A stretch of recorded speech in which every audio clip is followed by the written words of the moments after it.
if we can go down, that's fine, and we know we have to fight really late. And it seemed like they knew that condition from very early. That's a very important skill to have. You know, Kobe was talking earlier about one of the most important things that a jungler has to show is that they can play from behind. It's true of an entire team, right? Being able to extend an advantage and exploit weakness when you're massively ahead is one thing, but TSM really did show that they know how to hang around in the game. They know how to stay alive, take the fights that they can fight, give up what they have to give up. You know, even to the very end, giving up the first inhibitor when they knew they couldn't contest it, then fighting hard for the second one as Elder Dragon was expiring, and it was the right choice. It worked out for them here. Zyra, Ashe, let's just go for the bot lane. Take it out. I don't want to play against that, says Immortals. 1-2 for their fan phase 1. And the Camille, LeBlanc, and possibly Rango Knife Cat for the last one on TSM side. So Immortals not wanting to give up that second phase Malzahar support really kind of shows that they're not willing to first pick it. They're not willing to first pick the Ashe. That's what TSM did last time. So they're saying, we won't first pick it, so you're not getting a second rotation, because they know that TSM wants that, and TSM very likely going to take out their ban on Rengar here. One of the things that is important to remember is because there's less time per pick in this draft phase, a lot of teams will take the full 30 seconds, even if they know their pick within the first 5, because they'll talk about the next steps in the draft, what they have to do later, so they hopefully don't have a misstep like what happened with Immortals there last time. To save a little bit of time. Roll it over, if you will. Mid lane pick for Pobelter takes out the Syndra first. Continues to play a different set of champions around the board. Nicely done there. Yeah, and Syndra is certainly first pick worthy. It's very, very strong. And this probably will prompt a response of a mid laner in the first 3 picks from TSM. But Ryze is on the board. Cassio's on the board. It's not like he's going to be pushed way down in the priority. So I don't think that TSM is going to feel too concerned about this. Sure, Bjergsen knows the matchup quite well. Yeah, of course. Haunter taking up Wild Turtle's Varus. So they say, oh, Cody Sun, you're going to ban 80 carries. We'll take that Varus you feel so comfortable on in the beginning of the LCS here. Lee Sin is led through, and Svenskeren is going to grab that. And I believe that was banned away last time. Yes, it was. So it was phase 2, ban 1. Exactly. So Sven is going to be able to get one of his signature champions. He is known for having one of the best, if not the best, Lee Sin in the league. This guy is incredible as a champion. Excited to see him perform on it after what we saw him do to people at Worlds. Really. And I mentioned earlier, I was like, yeah, he can carry the game 1 through 5. He gets everybody. But it was also the 30-40 minute late game where you feel like Lee Sin falls off, has to make a beautiful kick to initiate a fight, which he's doing over and over again. And that is the strength of the champion, right? You have this powerful early game where you can kind of do it all yourself. Later in the game, you're not the one executing those kills, but you can still make the big time plays. Kick in the right target, that can end the game. And Svenskaren's a guy who can set it up. But Dardoch is looking at the Kazakh, so he's going to get a really powerful assassin jungler. You know, won't be pushed down so far in that priority, but they're giving up quite a bit to do this. So they lock in the Maokai, great, you have a great jungler, you have a great top side of the map, but now it's Cody Sun who may pay for this. We may see more of the target bans on the 80 carries, because Ashe was already banned out by Immortals themselves. So TSM knows they only have to put 1 ban on Jhin, then they can ban a non-utility. Exactly. And where does Cody Sun go? How deep is his champion pool? And really, we figure out what kind of the changes from last game, because where Dardoch's Kha'Zix was Cody Sun's Varus. That second pick was for him. Dardoch said, I'm going to get focused, go down to the Olaf. So now we see the flip side of that, where it's Cody that gets focused. Ryze now, as that's going to go up against Pobelter's Syndra for Bjergsen. And it is the Jhin. So this is the kind of trifecta of utility 80 carries. And that is okay. There's other great champions you can play. You know, we saw Twitch being played. We've seen Vayne in other leagues. There are a lot of options, but how much confidence does Cody Sun have in playing them? Does TSM double ban here, or do they say, hey, we don't actually care what you play past this trifecta, now we can start focusing your support too?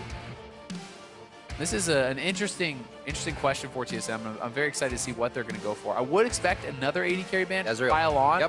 Yeah, that makes a lot of sense. Take away the safe option for him, safe kind of farming option. Now he must play something that is kind of pretty aggressive or kind of very scaling champion. We did see Twitch. Yeah, I mean, that's kind of a Piglet thing in comfort, but could be still saw it was a bit viable with the composition, able to protect him. Could be a bit of long range. Sivir. There are a lot of options, right? But what he goes for is going to be answering a lot of the questions here. Haunter going to get his poppy toppy. That'll feel real good for him. They're going to wait. Like you said, they probably know Haunter's going to get that, but they have 15 seconds to go ahead and talk this out. You can see Parth chatting it up. Exactly. You can talk about, hey, okay, what do we want to do if they pick X? What do we want to do if they pick Y? You already know you want that Poppy. And Immortals does ban out the Nautilus this time, so they're going to have a matchup they probably expected for last game, which would be the Maokai versus the Poppy. You know, that's another tank, or the Shen, something like that. But it's not going to be Haunter on the Nautilus, and we'll see how he's able to perform on a playmaker like Poppy. 10 seconds left on this pick. All right, also Caitlyn as well. Get that range in there. Continue with a bit of the other poke that you have. And it makes a lot of sense. You know, this is the safer pick than going for some of those hyper carries that we discussed. Caitlyn, obviously fantastic sieging champion, has been very popular in the past, but it has not really been popular this year in this patch, in this meta. Has fallen off a lot. Morgana, very interesting pick. I think it can work quite well against these kind of compositions if you can time it well. But I mean, the problem is there's quite a few things that you can use to kind of poke it off. Obviously, if you get hit by one Q from Bjergsen, your Black Shield is gone. But if you use that perfectly, then you can immune Lee Sin kicks, you can immune the Corruption Chains from the Varus as well. I think there's almost no way Biofrost picks the Thresh because he's countering himself into the Morgana. I'm very likely going to be the I was thinking that. I'm like, yeah, I'd love to see it still. That'd be some confidence. Trick it up. Yeah. So Ole does go back to the Morgana. Played that yesterday as well. He likes those Fog of War initiations, whether he's, like I said, flashing forward on Mel's or doing it any other way. So compositions definitely switch up here. They trade jungler over to Dardoch's side for that Kha'Zix. We'll see how they continue this game. It is Cody's we're kind of watching on Immortal's side here, as he is the one that was kind of pushed down to Caitlyn on this one. And TSM has gotten a great draft for themselves. Yeah, I'm actually pretty worried for the Immortals bot lane here because Cody-san has been pushed down quite a lot. He's a new player. Ole is a new guy with the team as well. You know, they're still building that synergy, and I think that TSM has a much better bot lane matchup here. Karma into Morgana, I think, is very strong. The Black Shield, yeah, sure, you're reducing team damage, but you're not stopping CC or anything really, unless you get like a root from Karma W, but that's probably not going to happen. And I don't think you're alone in the fear for their bot lane, because it was Zyra, Ashe, Malzahar, Taric that they banned as well. Yeah. So they could get somewhat of an easy go here. It doesn't look like they may have it. It's going to be toe-to-toe for these 80 carries and bots. You see Karma Varus versus Caitlyn Morgana, switching it up as well. Fullbelter brings out the Syndra. We'll see if he can power through Bjergsen this time, who came through 10, 1, and 11 on that cast after dying just once in the early game. He was crushing, and Ryze is another champion he has shown he can do the same thing on.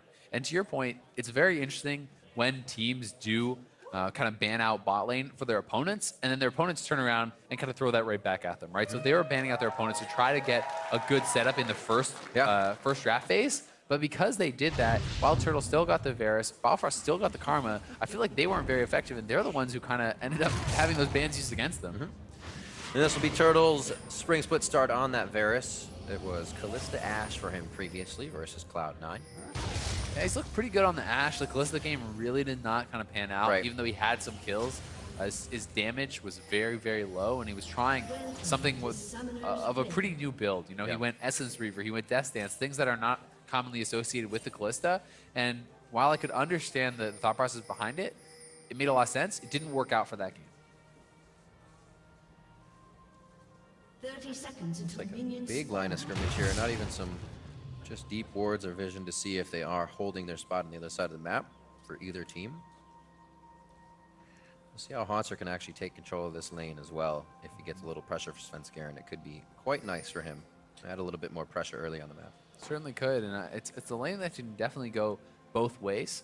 You know, the Maokai obviously has fantastic gank assist if Kha'Zix wants to come in. One interaction you'll have to look out for there is how good Haunter is with his W, that heroic presence, because that can actually stop Dardoch leaping in on the Kha'Zix to go for those kills. So, you know, the interactions there are pretty interesting.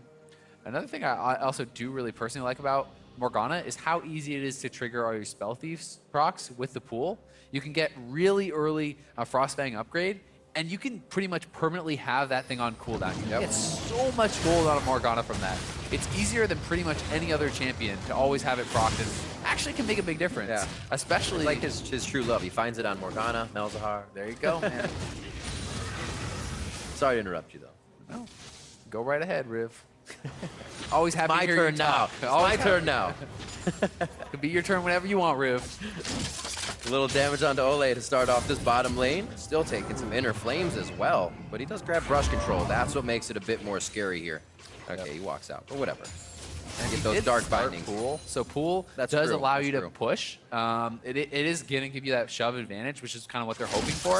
And as I said, you can proc those spell thieves. So there it is. You got double proc instantly, and it's quite a nice little pushing utility that you do have. They're going to get that early level 2, and TSM was able to contest that enough to get it right back.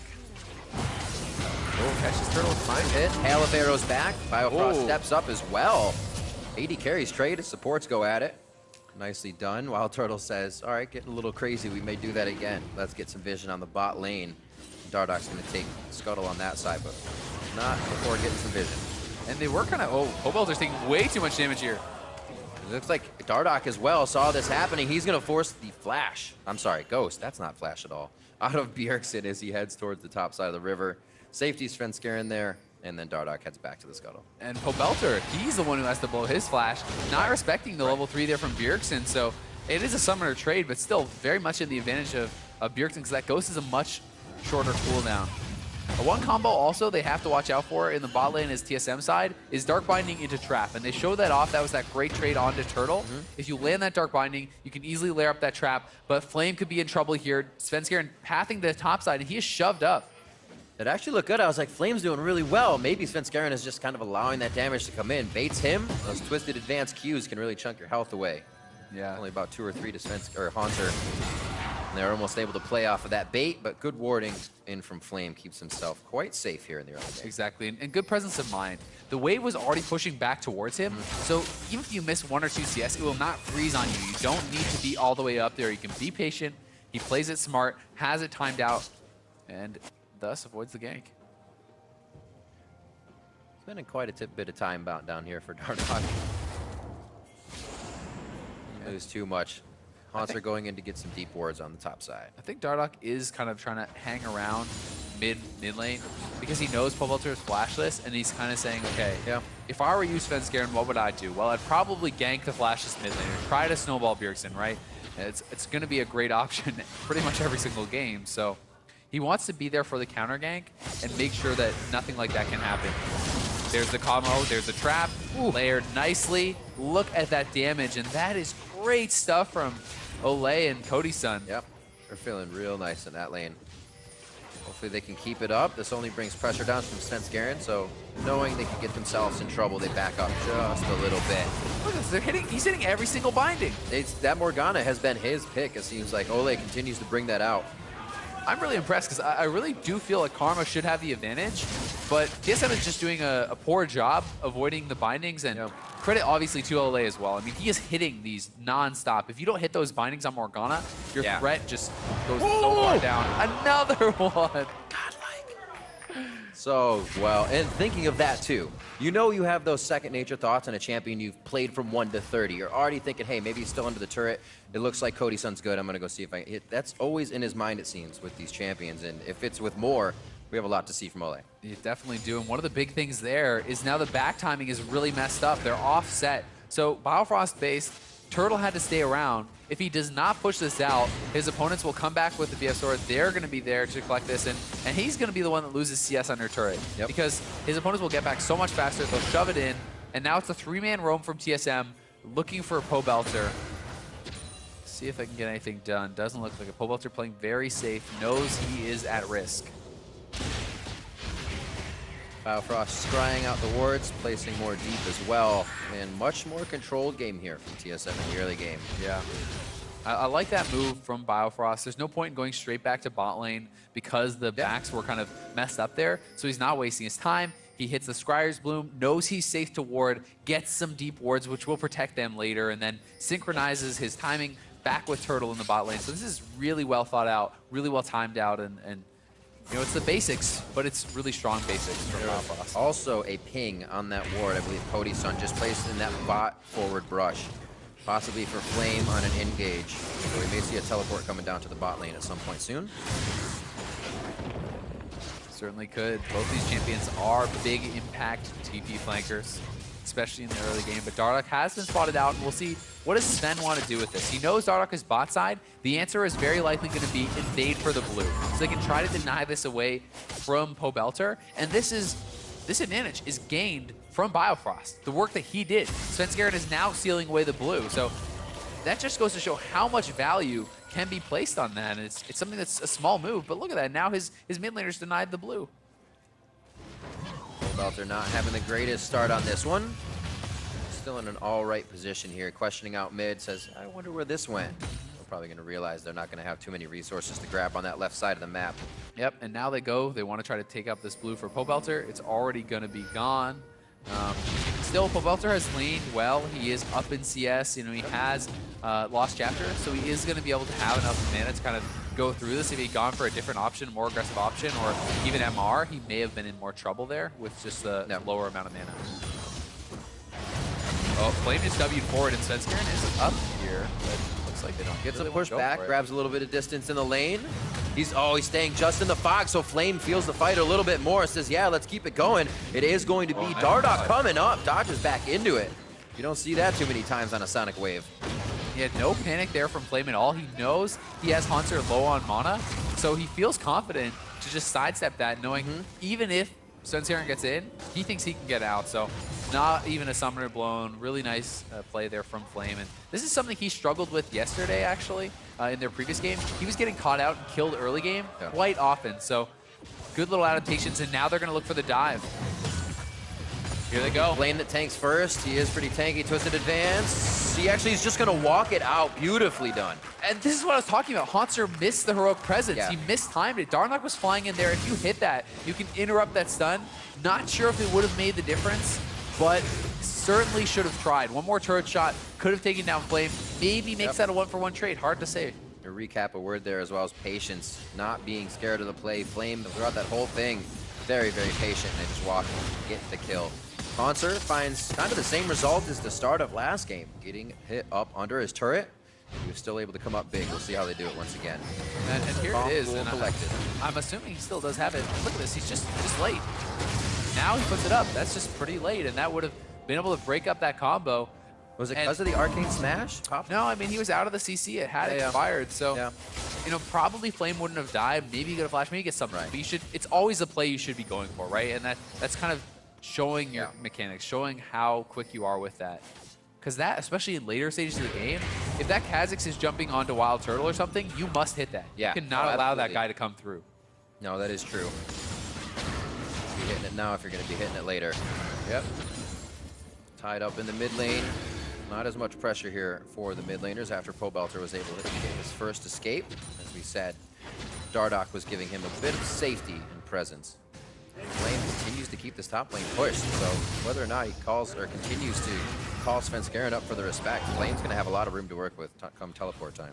And a lot of credit to TSM's warding, though. They have tracked Dardoch well, especially on the bot side. You can see bot side littered with wards. They got one by the dragon. They got one above the red pit. So Bjergsen knows he's here, and Svenskeren has arrived. Do they go for it? The ultimate did practically nothing. Is forced to flash out. Nice scout of the week.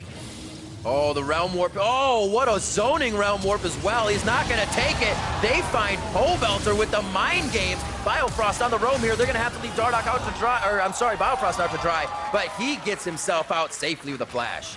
Gets out, and that was a beautiful ultimate from Bjergsen, as you call it. They zone him out. They cut off that path. He's too worried about going that way. Steps right back into it. Bjergsen commits with the flash. And Pobelter knows it's all over. Saves the cleanse, but he goes down. Rod of Ages finished up for Bjergsen now after this little fight. And I was just saying, they didn't put too much more pressure back to mid, but both junglers are ready. Yeah, exactly. And TSM was the ones who knew they wanted to make this play. They saw Dardoch on the wards. They commit to it. There's the Realm Warp. They walk right out of it. Pobelter caught between a rock and a hard place. Not going to waste the cleanse. Does go down. And then Dardoch. This is frustrating. Commits a flash for the support. Look at his health. He barely survives and is able to get out. And that is definitely annoying for Dardoch. Would have loved to at least grab that kill back. Absolutely. Now towards the turret again for Flame. Let's see if we find Dardoch coming back up here to take down Haunter. He's have a little bit of HP now for himself. Not too many resistance stats. Yeah. Haunter, you know, he is kind of getting bullied a bit. He is losing in pressure a bit. But it's okay for Poppy to fall a little bit behind in CS. You know, it's not that big of a deal as long as it doesn't get out of hand. We'll see how the trap does lair. Look at this, they're committing to all in. Shackling his soul down. Biofrost will fall after the flash was played in mid. And there might be a dark binding coming out here. They kills it! Oh, he's gonna stay alive too! Olay and Cody's son come up big. That was massive, and they are playing this kind of oddball bot lane to perfection. I mean, Morgana's not something you see a lot anymore, and Olay is showing he is so good at it, just nailing binding after binding. He flashes in, commits the ultimate, just great play from the Immortals bot lane, and not what I was expecting coming to this game. TSM focused so much on disadvantaging their bot lane, and they're still losing. See this one more time. He even shielded out of that. Yep, look at that. Binding into trap, into soul shackles, everything layered up. Then Olay has the confidence. He says, even if I die, I will land this binding. Nails it. Heal comes in from Cody's son. Barely able to stay alive. They get the 2-for-2 outplay. Well, it may not be a revisit down there for Svenskeren too soon, or maybe even sooner to get those kills back for Wild Turtle and Biofrost. We actually haven't seen any Chain of Corruption initiations here. No. And I mean, Turtle had his flash there. Like, he didn't even use that flash, so I guess he thought he could outplay it or would have been able to kill off Olay, but it does go down despite it, giving up that second kill. So Scuttle grabbed him bottom. Everything that he can get, he knows he's falling a little bit behind. It's not too bad. Little fight up in the top lane as mid lane gets their hands dirty as well. This is onto Pobelter. Pobelter just came back onto the Rift. He gets sent back, and it looks like Dardoch he does not come up short on another kill. That was close. Able to grab Bjergsen down. And this fight's still going. This started when the other one did. The fight that never ends. The fight that never, ever ends. There's a song about that once. Unless the jungler comes up and kills you. That's when it ends. Oh. And Flame tries to put down the verdict. Early flash. Gonna dodge. Ooh. Actually, that was a really nice hit throw by Svenskeren. He actually threw the Sonic Wave up for the dodge. Yep.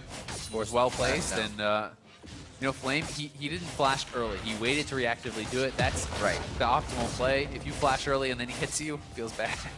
But either way, Immortals, did they kill Biofrost and the bot lane at the same time?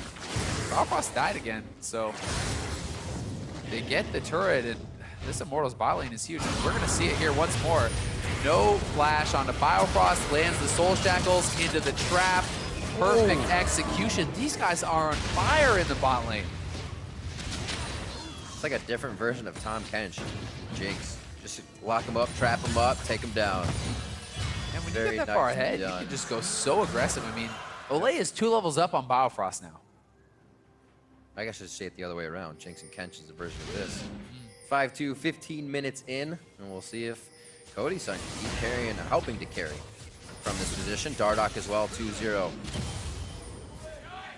Keeping on par with the game. Pobelter has just not had fun, though. They are making sure, even with pressure to the bot lane coming out of picks and bans, they are making sure Pobelter has a bad day. Oh, TP to the bot side. They're going to look to catch out Turtle here. Yeah, here's Maokai, and I think it's all over, Turtle. It was fun while it lasted, buddy. There's one hit. Arcane smash back. Jump. Oh, no. Okay. Still had to force the flash there. Yeah. Turtle tries to slalom through the minions and trip them up. I mean, Biofrost was kind of close, but I still think you just accept your death there. You know, blowing the 2 summoners there on Turtle almost guarantees that now there can be a repeat all-in. Even if the junglers don't visit, if he tries to match up against Olay, he's shown he has the confidence to flash forward, go for these ultimates, and there's going to be no way for Wild Turtle to get out of that. So may spell death once more for Turtle later on. Turnaround from this bot lane. Now towards the top to take down the next turret. Around the horn they go. Mid lane will be the next pressure, which is actually already getting hit up. So TSM has quite a bit to think about here on the plate. It looks like it's just going to be Bjergsen to stop the top side. He should be able to do so, it looks like. Good job by Biofrost as well. Fun thing to point out, just talking again about Morgana and the easy interaction with Frostfang is Olay has almost earned 800 gold from Frostfang stacks already in this game, whereas Biofrost, by comparison on the Karma, it's much harder to proc it, has only about 400. So you can see how much extra gold you can get from that. And look at the massive gold lead that he has with Dardoch going in on Bjergsen. Oh, nice blast shield. Great thinking by Olay. They're going to be able to get out of this one. That's another turret. Yep. Great pressure. Knowing he had the support of Olay behind him, they go in simply and easily to take down the turret. Now down finally towards this mid lane. A bit of a push here by Biofrost and Turtle. They may have to exit straight down. Yeah, this has been such a nice series to watch, Svenskeren and Dardoch. Both these guys really are showcasing their skills and making their arguments for being the best jungler in the league. These guys have just been massive. The NA talent in jungler, like the jungle pool is so strong this year. Yeah. We've seen Acadian really show up. Even though his team hasn't been winning, he's been looking great. Contracts, who's going to be playing later today. He was insane in his first series. We have Dardoch, we have Svenskeren, we have Rainover. There's so many good junglers here this year, and it's really been impressing me to see all these guys living up to the hype early on. Definitely excited to see it, especially, you mentioned the names, but the new blood in general, to see the type of play they bring, the aggression, the fact that they're backing up, not trash talk, but the talk that I think I'm the best, and I'm going to show you that. I'm not going to temper my play. Confidence. That's the confidence. It's great to see coming into a new season. Yeah, especially because, you know, Acadian had talked about it in his interviews. The ability to have the confidence to play aggressive, even your first times on stage, right? Yeah. And that's what these guys are showing. Cody's-san, you know, he's new, and he is smashing Wild Turtle right now, a seasoned vet. You know, Olay, not a new player, but new to the North American scene, and they're working so well together. They're not backing down, even when getting targeted in picks and bans. That definitely is promising for the Immortals squad, who most people had talked about. Yeah, well, they have Flame, they have Dardoch, they have Pobelter, but their bot lane is probably a weakness. They're showing, hey, maybe we're not. Maybe they can be a strength. They can carry. Right. Also have to think about TSM's bot lane as well. Wild Turtle, Biofrost trying to get their synergy together.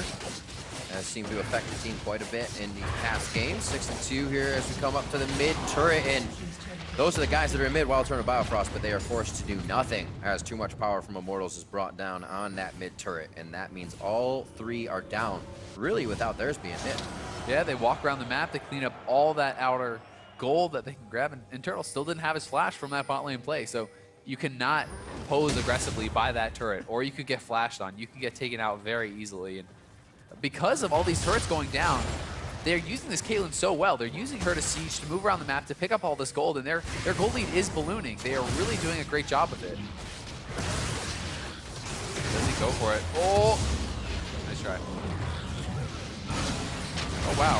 Fight still. Aggressive. Kicks back Dardoch. They say, you want Riptide will take it off. The hit back, that was the verdict on Flame. He's going to be able to help back into the fight, and now they scatter. Dardoch does not get that.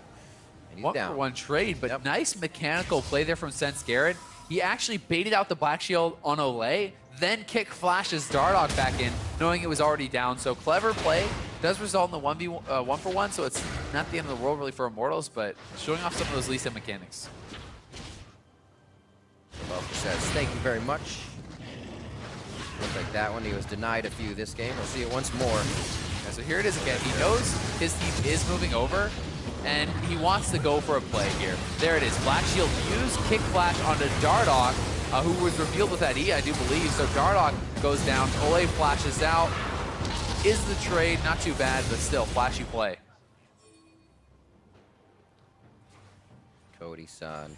Actually, they have enough vision. I was going to say roaming around is a little dangerous right now with the amount of kills he has. Somebody loved that gold. But he has the safety on every side. Immortals here somehow catapulting themselves quickly, obviously with the gold of the turrets. But even after a very clean early game by TSM, hitting up a few lanes, making sure things worked in their favor, and then Dardoch said, all right, we'll kill Haunter again, and we'll start it all over like game 1. Yeah, I mean, Sven has put so much effort to getting Bjergsen ahead this game. Yeah. And while they have killed Pobelter twice, Bjergsen didn't get either of the kills. The CS is very comparable.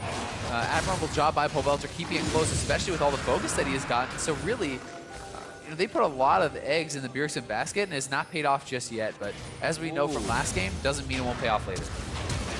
Oh, trying for a double hit up. They go for Wild Turtle. He is going to pop in this fight. Svenskeren safeguards back to Bjergsen as he went for the back line as well. Pobelter lost his life, and now they will start to back. Haunter gets himself in this one with a teleport, and it looks like the Realm Warp will be held. That would have been a little crazy. I call worth for TSM. I mean, they kill off Pobelter there. They lose Wild Turtle, but Turtle is already behind, and both summoners were blown from Pobelter to actually get that kill. So Svenskeren, once again, nice reaction there. He sees Pobelter come forward. He makes the turn. Pobelter commits, but there is that room prison. Sensor goes in, executes him as his AD dies, but good little combo from the mid lane jungle with TSM to be able to grab one back. It's going to turn into the fights back and forth once again. Teams are very temperate as they go in. You have the one guy that gets a kill and dies. Yeah, both junglers moving up here as well as support, so this could be a fight here, Riv. The domino effect is coming in. Everyone's starting to converge. Push back. Nice Flame. pop, Nicely done out of the fight as well. Flame still wants it. They're going to keep chasing. He does have the CC. Monster was saying, let me in front, I want out. Puts down the presence. No more jump in from Flame or Dardoch just yet. Hail of Arrows slows them down on the re-entry. And they are able to waltz this one out. A little bit of a dance there down the lane. Bot lane is Bjergsen Pole Belter, and that is not something Pole Belter wants. Yeah, he better run for the hills. I think he's a goner. Yeah, he's a goner. There's the ghost on. Not going to be able to do much. He can hit these Qs. Oh my god, Pole Belter coming up very quick. Almost got another sphere. If he had that Q, it might have been a kill there, but yeah. Immortals now making the risky call. Darda very low. Will they rush the Baron or will they back off? They're committing, it looks like, Riv. This could be catastrophic. There's the chain of corruption. It goes down. Sonic Wave is on the Baron. Here gonna be Svenskeren. Safeguards out. And that's all they want. They say we don't even need the fight. Huge risks taken by Immortals. They want to put the nail in the coffin, shut this game out. Instead, Sven comes up huge again for TSM. I can see what Dardoch was thinking. There was like 3 or 4 Barons he got last game over Sven. He's like, I could do this, but not this time. It's not every time, and this one mattered a lot. And Kha'Zix has the isolated Q plus smite combo, so that's true. It's pretty good combo, but here it is. Bjergsen setting up that pick in the bot lane. He's gonna go for it, and a couple whiffs on the Q. Nice dodge there by Pole Belter. He's dodging back forth, dodges again. If he hits this Q, it's really close. Would have probably got a trade kill, but then they decide to go for the rush, and Flame is not here to actually tank the Baron. Svenskeren gets here in time. They could have just backed off, but they make the call to commit for it. They have the confidence in Dardoch. And then Sven, he lands the Q. This is when you stop damaging. You don't keep going when Lee Sin has the Q on the Baron because he gets the execute. Instead, they give Sven the advantage in that smite. That really was a bad play from Immortals. If you wait and the Q expires, Kha'Zix has the advantage with the Q smite. He probably would have won had they waited. That's right. Dardoch exclaiming his love for chocolate. 8 and 5 on the board, 25 minutes in. TSM now starts to beat back on Immortals here. Yeah. Bot lane's going to be Svenskeren and Bjergsen.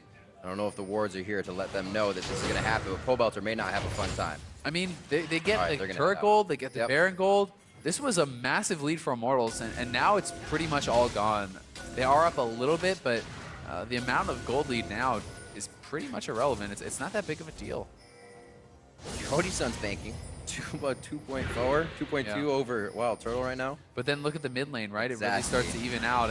And that's the problem, is they kind of threw their advantage there. They really wanted it to be the death blow where they put themselves so far ahead, start cracking the second tier turrets. Instead, TSM is going to walk around. They're going to take up probably at least a second one here from Hanser, and we'll see if Immortals can answer back because the mid lane turret's about to die. They don't want to give up all 3 of these turrets. Good shield, good movement. TP in from Flame. They still wanted it. Nice following. You can see Pole Belter coming around as well. Any of the escapes or entries into the fight are going to be his. And the team is able to lock down that first one. Nicely done. Yeah, good execution there from Immortals because the top lane was being pushed by Hanser. They needed to do something about it. They didn't have anyone to answer, so instead they make the play mid lane, and now Hanser pretty slow to base. Can Immortals get damage on this inhibitor turret while Bjergsen is dead? We'll have to see if they want to commit to it. They have some minions, and they have Caitlyn to siege. Slide it out, Karma good wave clear. They can only get not even really a hit on the turret unless it was an auto attack maybe from Ole. Bots finally, or I should say, bottom of top is pushing out for them now on the side of Immortals. And they're all just going to pan back out, grab up the resources. Got an Infernal Drake coming up in 1 minute here. Immortals actually controlling dragons throughout this series very well. They really have been, and this next one will be a big one. Double Infernal is a big advantage to give over to Immortals with a lot of guys building damage here. TSM will clear up that middle lane turret, but if TSM can equalize the 1-for-1, then there's no advantage. Giving up that 2-for-0 is really big, and TSM will look to set up and try to fight for this. They also do have TP advantage now because Flame committed his to the earlier play, so it may have been the call from TSM. Hold TP for the dragon fight. Clear out wards with the bloom. Get Dardoch off a few of them, so TSM actually has some good deep wards here as this dragon is about to come up. Teleport up for Haunter, obviously. Bjergsen only has a small run from the bot lane to come up on Rise. A really big thing to track in this next fight is how successful the players with the gold are. How does Bjergsen and Svenskeren do? And how do Cody Sun and Dardoch do? That's where most of the gold is focused on these teams. So those players need to be successful for them to win these fights. And the TP is coming in. Yep. They're just trying to rush it down. They should be Immortals, but is it TSM's fight? Bjergsen actually had a link to the back line there, but the ward gets killed. Here they come. Dardoch knocked out. That's one of the big gold leaders. He's coming back in from the side. Cody Sun staying very nicely on the back. Ole just next to him. And Flame knows he is the meat wall. Up in front, Pobelter looking to scatter the weak. Nobody's really behind the ball, though, so he sends it to the left. A new one on Haunter and Bjergsen, and really nobody can find the initiation here.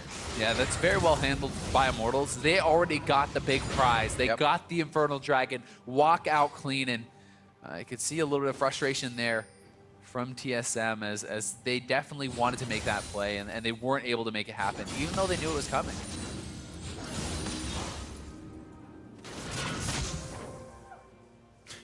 Nice shot.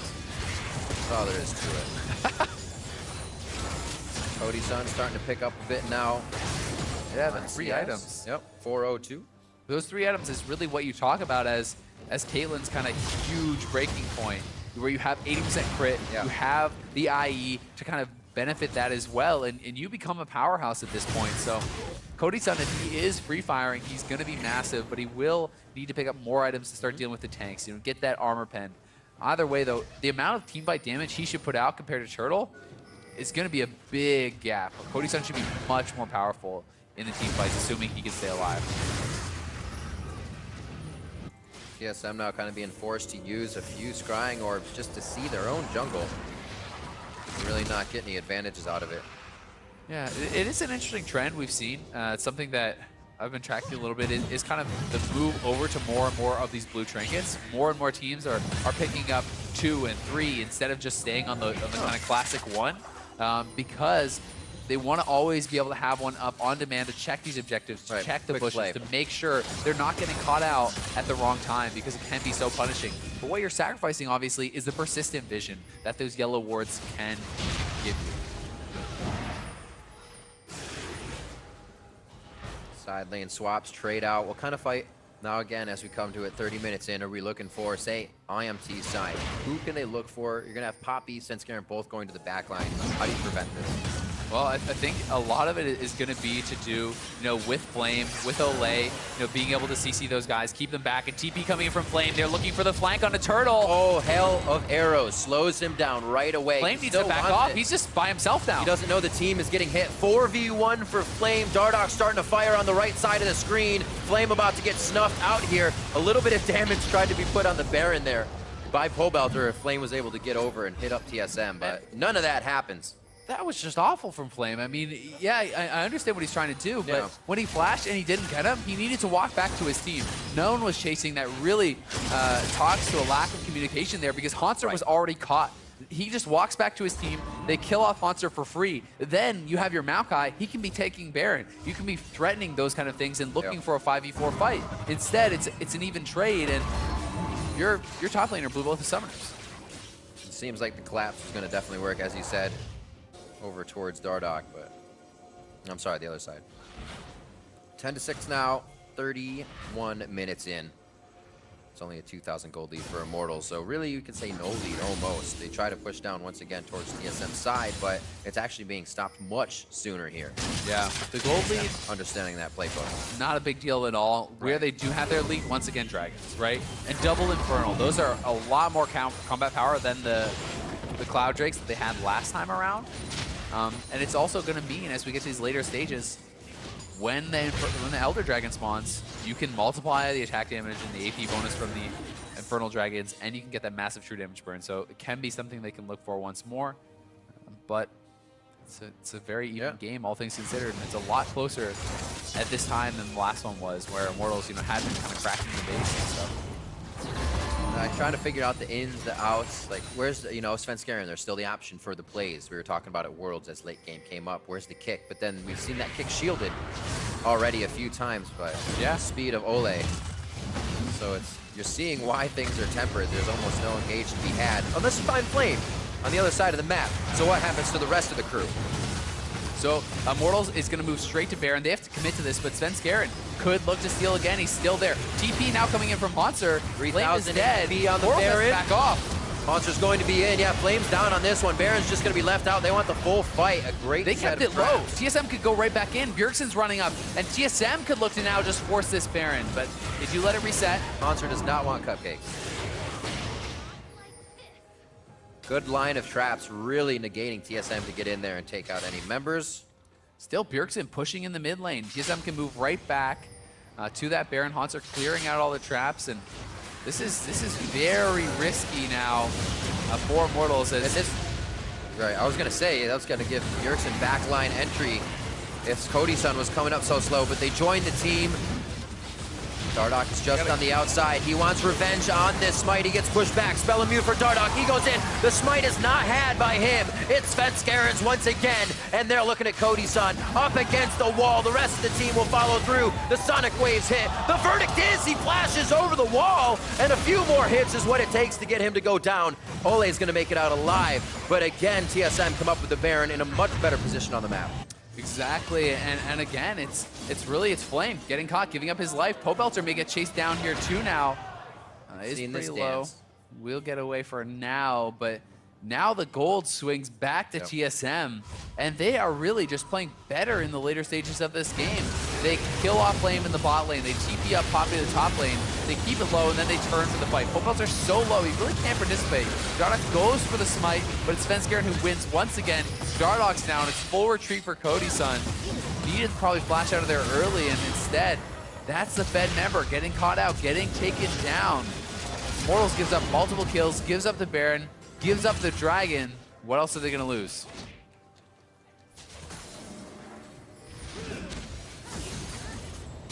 They're actually going to start losing a lot of the resources in the jungle. It looks a lot like what Immortals was doing to TSM last game, putting all their vision forward and denying it. TSM was having a lot of trouble even getting vision of Fog of War on the map. There's that Cloud Drake over for TSM. Another turret as well as, like we said, better control from when they got this Baron to the last one. The minion waves were ready to be pushed. They were able to work off this much faster. Now to the mid lane. It's still open. Ults are up on the side of Immortals, but a lot of those summoners are down. Yeah, they certainly are. And, you know, Cody-san had an amazing laning phase along with Ole, but they have not really been able to use that Fed Caitlyn ever since taking down the outer turrets. That was kind of really what they had gotten done with it. And these last quite a few minutes, Flame died up in topside, then he got caught in bot side, died there, and they have not been able to utilize the Fed Caitlyn. You kind of need that front line protecting you, giving you the ability to free fire and really pump out that damage. 3 down mid, 1 towards top is Bjergsen. And the traps aren't going to stop these guys too much. Haunter will step up to the turret here. It's calling over Dardoch as well.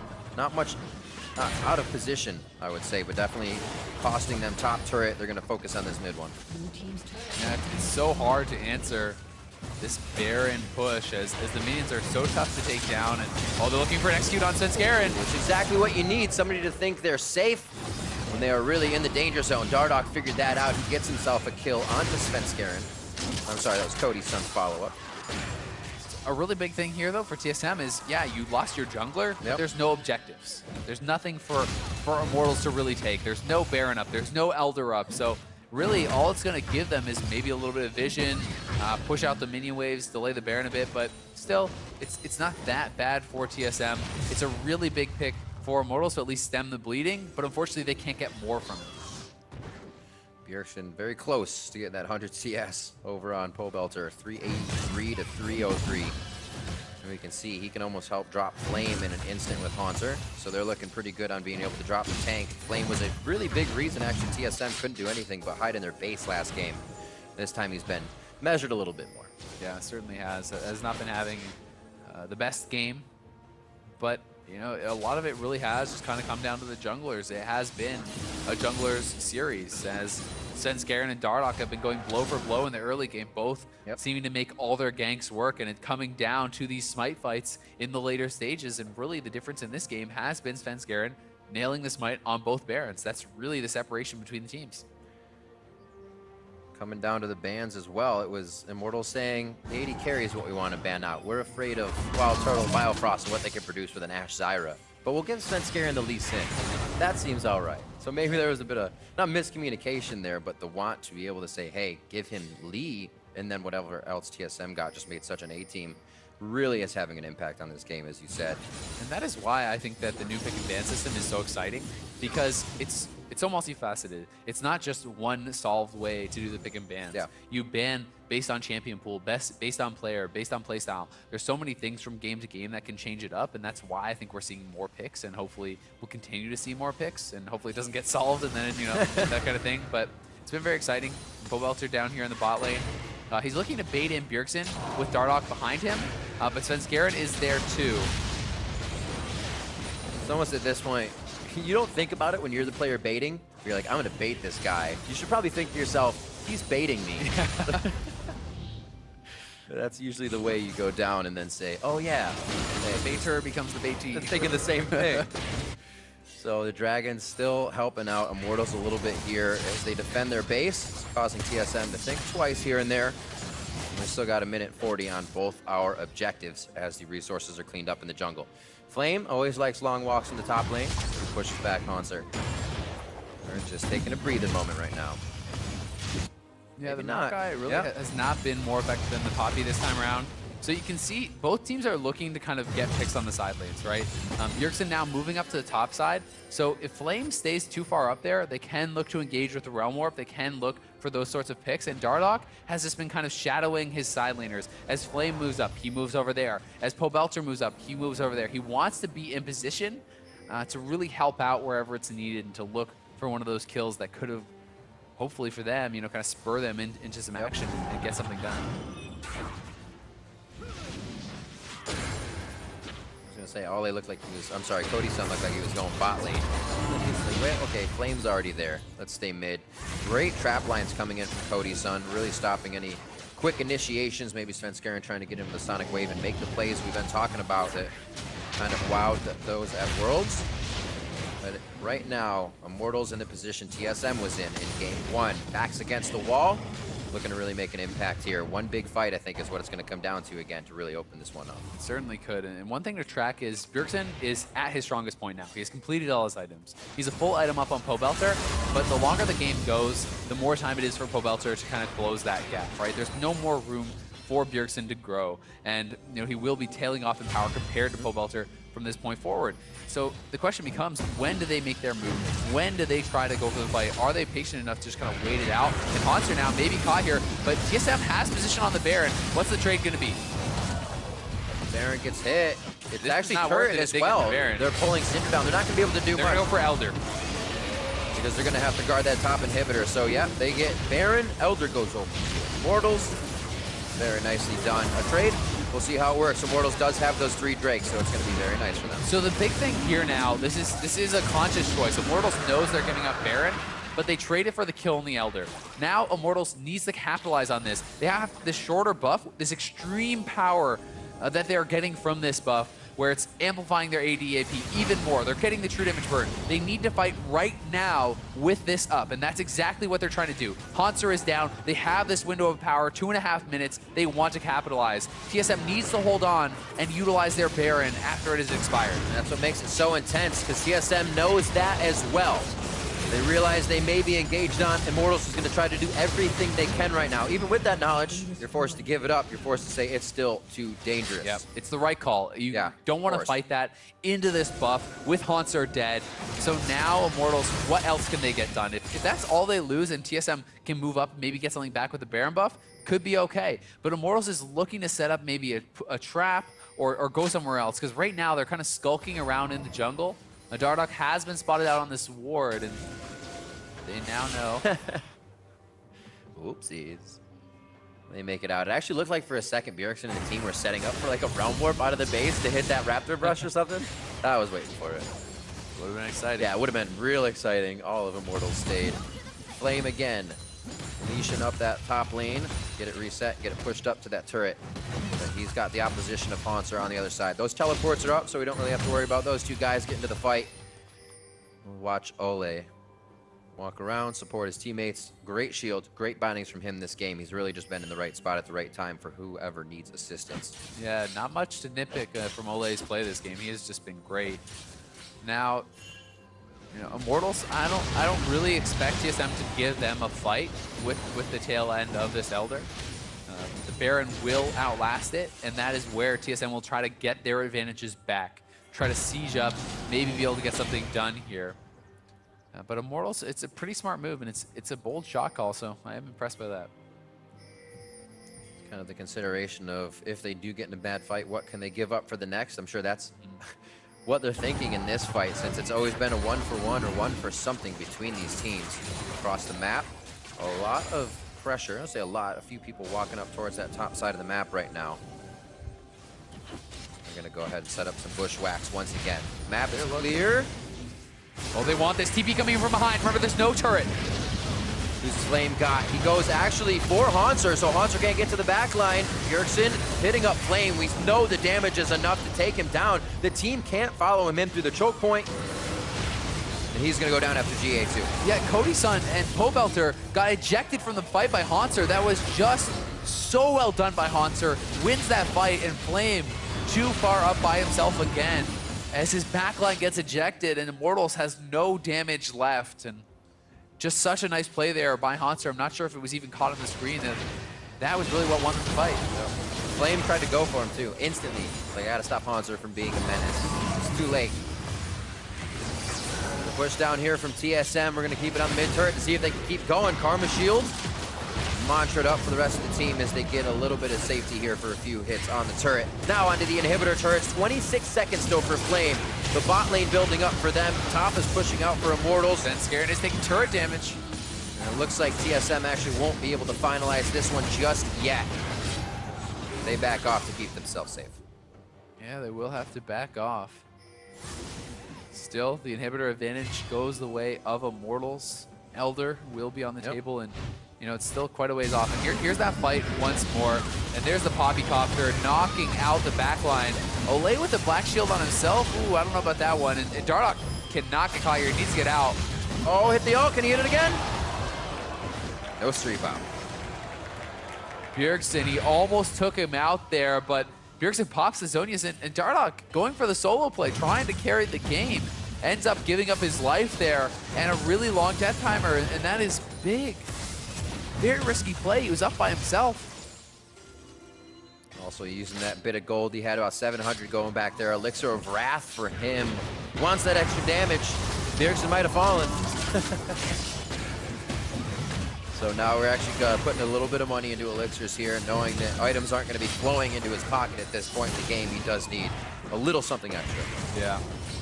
And those elixirs always smart to buy. You know, you do see some players, Bjergsen, one of the big ones who would always do this, buying elixirs early in the game because they are very gold efficient for that time window. So if you think, hey, we're about to have a big mid-game dragon fight, you can go for it. Oh, they realm in Haunter to show Bjergsen, trying to fake him out. It doesn't pull too many forward. Haunter very low, comes back up from his GA. He's gonna go down. Svenskeren just as close to going down now. And remember, that's Dardoch coming back up into this fight. Flame in the front, big damage on Dardoch. Hits from Wild Turtle are true, and they stay on Flame. They're able to take him down. And Dardoch just cannot make it in time as he just comes out of the base. It felt like Cody-san probably could have stepped up there, been a bit more aggressive, but he was so worried about Bjergsen on the side. He didn't get involved in the fight, and a botched initiation from TSM does not go nearly as bad as I would have thought it was going to there. It looked like Bauerfrost and the rest of the team might have got chased down. Well, in the beginning, everybody had just red blinking health bars, and the GAs gave focus to IMT. They had to focus a bit. Still here is Immortals. They're looking more members out. And goes Sven. Kicks Dardoch out. Yeah. Good jump there from Dardoch, very quick. 14 seconds on Haunter. They're able to hold it, and that minion wave pushing on the bot side. Winions for TSM. Yeah, and Haunter's going to be up before Flame, so Immortals needs to back off. Haunter has the TP. If they stay around, they're going to get flanked. So they have to base, they have to clear this up, and This game is turning into a lot like last game, where it's going to be one fight that really decides it.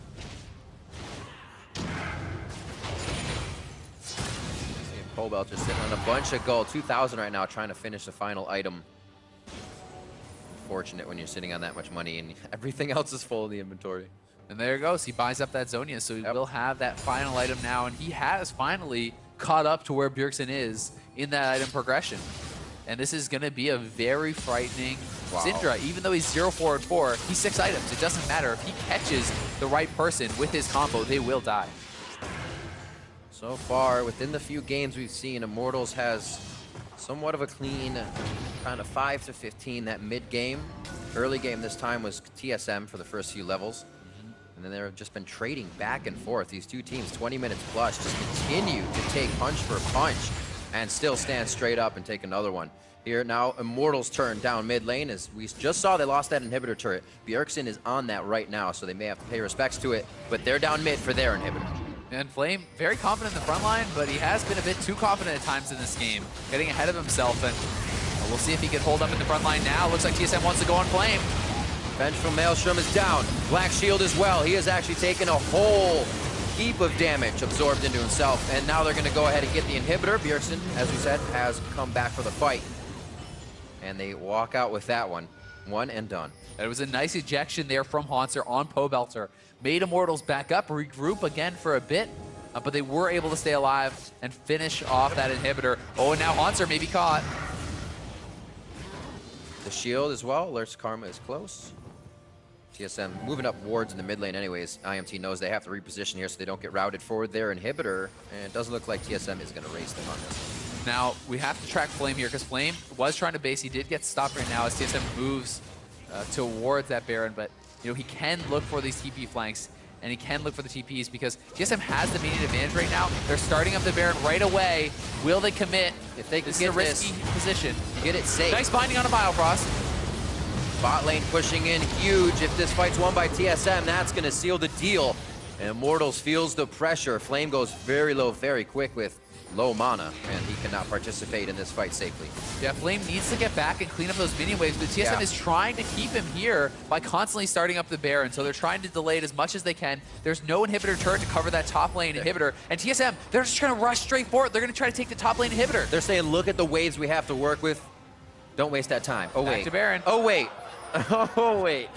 And Flame didn't even get to finish clearing out the minion wave, so that turret will survive, but the wave is still going to be there. And now he's TPing. He's way ahead of his team. I don't think he should.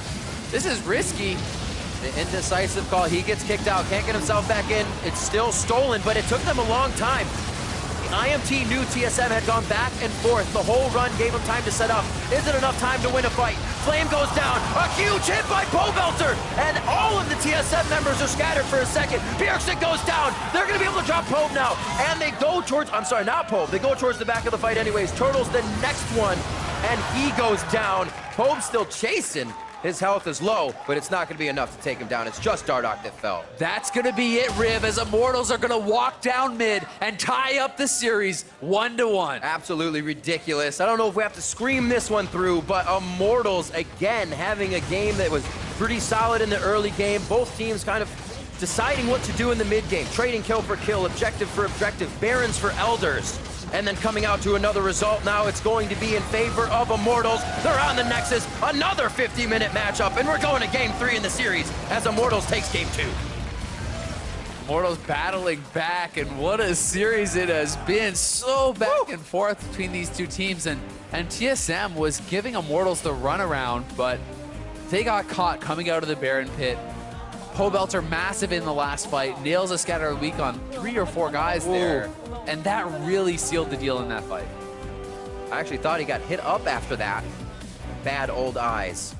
But he stays alive. The positioning was impeccable moving in too. Yeah. That run from TSM basically said, look at our playbook for this next 10 seconds. We're gonna go down, then you know they're running to Baron. How often do you run side by side really with the team and then prepare to fight, knowing that's coming up?